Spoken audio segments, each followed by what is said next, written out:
सिहरन पैदा करने वाले हैं मुर्शिदाबाद के हालात। ममता के राज में हिंदुओं का बुरा हाल। आप बीती सुना रहे हिंदुओं के आंसू नहीं रुक रहे। ममता तब कुछ करें जब राजनीति करने से फुर्सत मिले। ममता बनर्जी की नाक के नीचे हिंदू जल रहे, परिवार के परिवार तबाह हो रहे, अधिकारी मौन खड़े।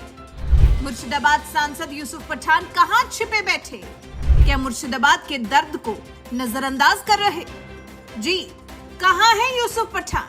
मुर्शिदाबाद में हिंदुओं के लिए त्रासदी आई हुई है। उनके घरों को चिन्हित कर फूका जा रहा है, परिवार के परिवार तबाह कर दिए जा रहे हैं, बच्चों माताओं बहनों को मारा जा रहा है, लूटा जा रहा है और मुर्शिदाबाद सांसद यूसुफ पठान गायब हैं। उनका कहीं अता पता ही नहीं है। कोई बयान नहीं, कोई जिम्मेदारी का एहसास नहीं, कोई हालात सुधारने के लिए कवायद भी नहीं। आखिर है कहां मुर्शिदाबाद के टीएमसी सांसद? क्या उन्हें हिंदुओं के साथ हो रही ज्यादती दिखाई नहीं दे रही, या फिर ऐसे किसी माहौल को संभालने में उनकी कोई दिलचस्पी नहीं है? पूरी टीएमसी ही मानो मुर्शिदाबाद की मौजूदा हालात को लेकर संवेदनहीन बनी हुई है। वैसे तो यही टीएमसी होती है, जब केंद्र पर वार करना होता है तो जुबान तनिक भी लड़खड़ाती नहीं है। टीएमसी सांसद एक के बाद एक सत्ता पक्ष पर फायर करते हैं, लेकिन अब जब बोलने की जरूरत है तो क्या मुंह में दही जमाए बैठे हैं? आखिर कहां गए वो सही गलत में अंतर बताने वाले, खुद की कमीज को साफ और बाकियों की कमीज को मटमैला बताने वाले? आखिर अब क्यों मुंह सिला हुआ है? क्योंकि प्रताड़ना झेलने वाला हिंदू समाज है। हालांकि दावा तो किया जा रहा है कि स्थिति थोड़ी संभली है, लेकिन क्या ही संभला होगा? जिसने अपनों को इस हमले में खो दिया, भला उसका घर, उसके बच्चे, उसका परिवार, वो खुद अब कैसे संभले? लेकिन प्रशासन को लगता है कि हालात सुधरे हैं। आगजनी और हमलों में थोड़ी कमी दर्ज की गई है।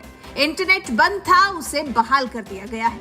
पुलिस तो दावा कर रही है कि सब कुछ कंट्रोल में है। शायद ममता की पुलिस के सब कुछ कंट्रोल में तब भी था जब मुर्शिदाबाद में हिंदुओं के खिलाफ हमला चरम पर था। पिछले एक सप्ताह में मुस्लिम बाहुल्य मुर्शिदाबाद में हिंदुओं ने बहुत कुछ झेला है। अब तक इस मामले में 315 लोगों को गिरफ्तार किया गया है, जिसमें 2 नाबालिग शामिल बताए जा रहे हैं। अन्य लोगों की भी पहचान की जा रही है, ऐसा दावा पुलिस की तरफ से कोर्ट के सामने किया गया है। पश्चिम बंगाल के राज्यपाल सीवी आनंद बोस ने मालदा के आश्रय गृह पहुंचकर पीड़ित परिवारों का हालचाल जाना। राज्यपाल ने पीड़ितों से बात करके कहा कि लोगों ने बताया कि उनके साथ मारपीट हुई, घर जलाए गए, वो अब घर लौटना चाहते हैं, हम उन्हें सुरक्षा देंगे। लोगों ने चीख चीख कर बताया कि हमें पीटा गया, भगाया गया, हम क्या वापस जाएंगे? हम कैसे वापस जाएंगे जब तक सुरक्षा की गारंटी नहीं मिलेगी? वहीं राष्ट्रीय महिला आयोग की अध्यक्ष विजया राहतकर ने भी कैंप का दौरा किया और वहां के हालात देखकर कहा, महिलाओं ने जो बताया वो रूह कंपा देने वाला है। यौन हिंसा, घर जलाना, गालियां, ये सब कुछ झेल चुकी है महिलाएं। कुछ की बच्चियां लापता हैं। वहीं इस मामले को लेकर बीजेपी प्रदेश अध्यक्ष और केंद्रीय मंत्री सुकांता मजूमदार का आरोप है कि टीएमसी सब छिपा रही है। ममता सरकार ने जानबूझकर दंगे करवाए ताकि वक्फ एक्ट पर उठ रहे सवालों से ध्यान हट जाए। 26,000 लोग अपनी नौकरी गंवा चुके हैं। वहीं बंगाल के हालात देख विश्व हिंदू परिषद आक्रोशित है और बंगाल में राष्ट्रपति शासन लगाए जाने की मांग कर रहा है। वीएचपी अध्यक्ष आलोक कुमार का कहना है, मुर्शिदाबाद की हिंसा सुनियोजित थी, प्रदर्शन पूरे देश में होते हैं, पर हिंदुओं पर हमले सिर्फ बंगाल में किए। ये सब बिना सत्ता के समर्थन के नहीं हो सकता। हम एनआईए जांच की मांग करते हैं। ममता खुद मानती है कि इसमें बांग्लादेशी घुसे थे, फिर जांच से क्यों डर रही है? क्या वो चाहती है कि हमलावर बच जाएं? पीड़ितों की मदद करने आई संस्थाओं को भी रोक दिया गया, खाना तक नहीं बांटने दिया गया। क्या ये अमानवीयता नहीं है? हद तो तब हो गई जब बांग्लादेश भी बंगाल के हालात के लिए भारत को ज्ञान देने लगा। यूनुस सरकार मुर्शिदाबाद हिंसा को लेकर निंदा कर रही है। बांग्लादेश के मुख्य सलाहकार के प्रेस सचिव शफीकुल आलम ने हिंसा से बांग्लादेश को जोड़ने की निंदा की है। आलम का कहना है, हम मुर्शिदाबाद में सांप्रदायिक हिंसा से बांग्लादेश को जोड़ने के किसी भी प्रयास को दृढ़ता से खारिज करते हैं। हम भारत और पश्चिम बंगाल सरकार से मुस्लिम अल्पसंख्यक समुदाय की पूर्ण सुरक्षा सुनिश्चित करने के लिए भी जरूरी कदम उठाने का आह्वान करते हैं।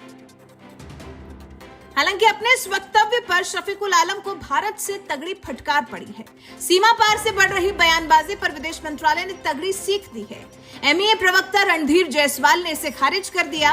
उन्होंने कहा, हम पश्चिम बंगाल की घटनाओं के संबंध में बांग्लादेश की ओर से की गई टिप्पणियों को अस्वीकार करते हैं। ये बांग्लादेश में अल्पसंख्यकों पर किए जा रहे उत्पीड़न पर भारत की चिंताओं के साथ समानता स्थापित करने का एक छिपा और कपटपूर्ण प्रयास है, जहां इस तरह के कृत्यों के अपराधी खुलेआम घूमते रहते हैं।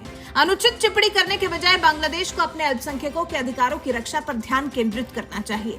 मुर्शिदाबाद में जारी उपद्रव में अब तक 3 लोगों की जान जा चुकी है। प्रदर्शन अब हिंसक झड़प में बदल चुका है। हिंदू परिवार त्राहिमाम कर रहे हैं।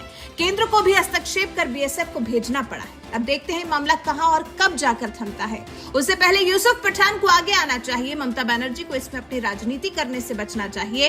सभी को एक दूसरे पर आरोप प्रत्यारोप से बचना चाहिए और हिंदुओं के लिए आगे आकर उनकी मदद के लिए हाथ बढ़ाना चाहिए।